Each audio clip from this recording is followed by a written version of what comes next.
How we spend our days is, of course, how we spend our lives.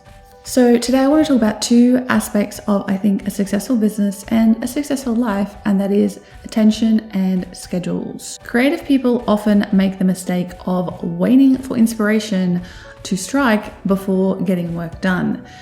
I think this is a grave mistake, and if you talk to anyone who is a professional creative who makes a living out of their creativity, I think you'll probably find that they're going to agree with me on this one, in that you can't wait for inspiration, you have to make it happen.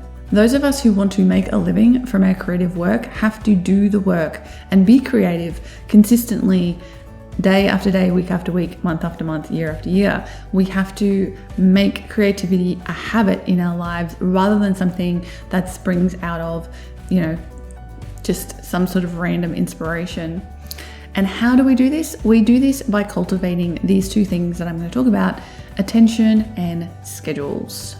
Before we get into more detail, I just want to quickly mention I'm doing a live workshop inside my membership community for makers, the Thriver Circle, at the end of July 2021. And we're going to be working on how to manage your time, energy, and attention for creatives. So I'm going to help you create a plan so that you can live in a state of energized calm rather than feeling overwhelmed and stressed all the time, and so that you can be on top of things while also allowing enough space in your life to be flexible for those sort of creative endeavors. I'll tell you more about this at the end of the video.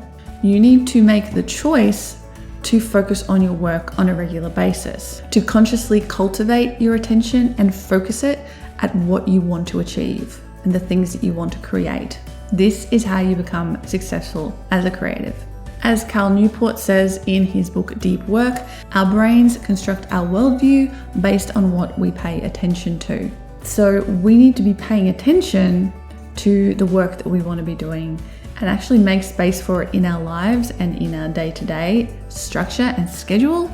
We need to make time and devote it to the creative work that we want to do, rather than it just appearing randomly or hoping that it will appear randomly in our lives.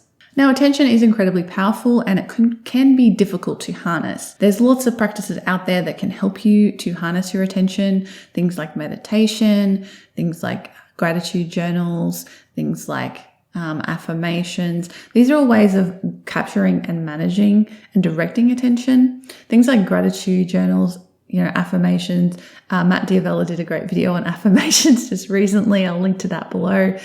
And those are ways of focusing our attention on the positive things, really putting our direction and our attention and our minds and focusing on the positive, because basically our brains are problem-solving machines. We developed to solve problems so that we can survive, right? So that means we focus more often than not on the negative things, the problems, the stresses, the issues that arise, rather than consciously focusing on the positive things, like the good things about our life and the creative things and the things that we want to bring into being. Those often get pushed out and pushed aside because we are so focused on solving these problems and dealing with these negative things that are coming along and burrowing into our minds. Especially in this day and age, it's so incredibly easy to let our attention be hijacked by external forces and negativity outside of ourselves. The news, social media, our phones, all of the stuff flying at us that we allow into our brains can be incredibly detrimental to creativity, because we are constantly being bombarded by all the problems of the world and somehow focus on those and think that we have to be responsible for them, or that there's something we can do to fix them. And yeah, in some cases there might be, but generally speaking, I think you'll find in most cases there's nothing you can do about it. It's coming back to this Stoic idea of the circle of control, which is a very small circle, and then there's the circle of concern is the big circle. A lot of us get stuck out in this circle of concern, where we're worrying about things that we really have no impact over, or that we can't change, or that really don't affect our lives. Whereas we should be focusing our attention in on the stuff that we can actually impact, and the things that we can make a difference in, and the things that we can indeed create. So this is why it's so important to learn how to manage our attention and to also schedule our work time so that we have a safe and dedicated space, time to create the things that we want to create. If you just let yourself go with the flow completely and go, I'll work when I get to it, I'll create that thing when I get to it, chances are it's not going to happen, because you will be bombarded by all these external things, not only those things I talked about before, but just your everyday life, like your job, your kids, your family, your friends, your community, things outside of yourself coming at you, asking for your attention and asking to take your energy away, right? And some of those things, of course, need your energy and attention. But if you can make space and time in your schedule to devote to your creative work, you will find yourself being more creative, being more effective, and getting that stuff done. Now, the mistake, as I said at the beginning, people make is they're like, I can't sit down between 9 and 11 on a Tuesday morning and just make stuff. Like, that doesn't work. I have to wait for the inspiration to strike. Well, you have to just get yourself into the habit of inspiration striking at 9 a.m. on a Tuesday morning. Right? Because if you make the space and time at 9 a.m. on a Tuesday morning, that's when the inspiration has the space and time to do the work and help you to bring that creativity into being. Don't think of it like, it's forcing you. Now, I totally understand this feeling. I hate feeling constrained. I hate feeling like I have a place I need to be or a thing I need to do at a certain time every week. If that's too constraining, I have to make 5 new designs on these 2 hours between on these 2 hours every week. That's a bit too much. That's fine, but you still need to have some sort of structure to make the space to allow that stuff to happen, right? And allow time that and you get to learn is dedicated to your work. Like, I have a 4-day work week. I work somewhere between, it's not set in stone, somewhere between 10 and 11 in the morning to 3 to 4 in the afternoon, Monday to Thursday. That will sometimes change. Sometimes I'll work on a Friday instead. Sometimes I'll start earlier in the morning, like I did this morning, because I knew I wanted to do filming and I wanted the light to be decent outside. So I started at 9 o'clock instead, right? So you can be a little bit flexible, but overall, you need to have some sort of structure and some sort of schedule to ensure that you do get that work done. And because in that time, you train your brain that is work time. That is when your attention is going to be habitually focused on getting your work done. And that is incredibly helpful. Honestly, when it comes to creative work, especially, again, like I said, if this is your livelihood, inspiration is for amateurs. Inspiration is for people who have the luxury of waiting for inspiration. If you are doing creative work full time as your income, you can't do that. You don't have the luxury of waiting for inspiration. Professionals do the work when they need to do the work, and they train themselves and they train their minds and their creativity to be able to do that. How do they do that?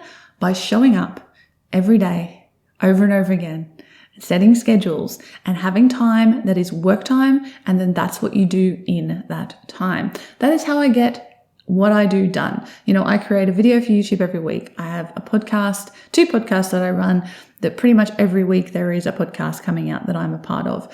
I create my jewelry. When somebody makes an order, I go create the piece that they've ordered.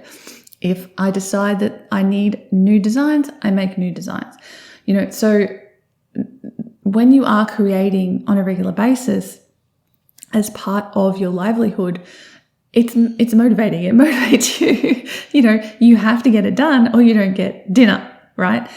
So my creative work and that of most professionals, I would argue, is just a habit. It becomes a habit because you put the attention and the work in and the systems and schedules in place so that it can become a habit. And then it's not something you have to motivate yourself to do anymore.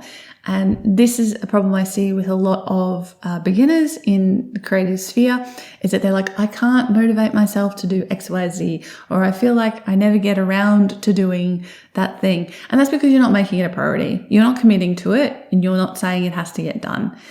Honestly, that's what's going to make the difference. If you really want to get it done, you have to make the time for it. You have to commit the time for it, and you have to show up to get it done. You have to devote your attention to it, and you have to make space in your schedule for it. And those 2 things, when they come together, create magic. Work then your creative work becomes a habit and a system, and just becomes what you do at that time every day, every week. And you don't have to motivate yourself to do it anymore. I don't have to motivate myself to get my work done. It's just what I do. It's what I do at that time. It's part of my life. It's a habit. And that will make things so much easier for you if you work on making that creativity a habit. Honestly, if you have ever had a job working for somebody else and you've been responsible with that job, you need to treat your own work with the same level of diligence. And I would argue a higher level of diligence than you ever have before working for somebody else, because you owe it to yourself. You owe it to yourself to do the work that you want to do and bring into being the things that you want to bring into being. You owe it to yourself and possibly to the world to create those things that are going to make a difference and are going to brighten up your life and hopefully other people's lives at the same time. And that is always worth doing. As Winifred Gallagher says, the skillful management of attention is the sine qua non of the good life and the key to improving virtually every aspect of your experience. So be aware of what you put your attention on. Be aware of what you allow into your schedule, and those two things will make all the difference to having a thriving and profitable business in the long term, or just a fulfilling and productive creative practice. If you enjoyed today's video, please do give it a thumbs up, and remember to subscribe to my channel if you want more videos on how to have a healthy, happy, productive life, especially if you're self-employed, and most especially if you run a handmade business, because that's my specialty and what I'm talking about the most.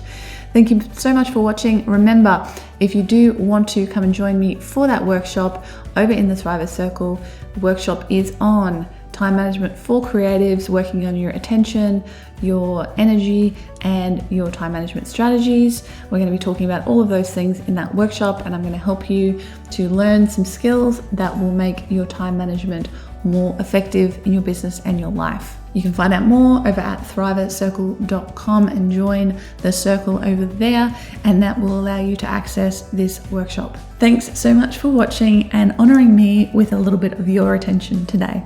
I'll be back again soon. Bye for now.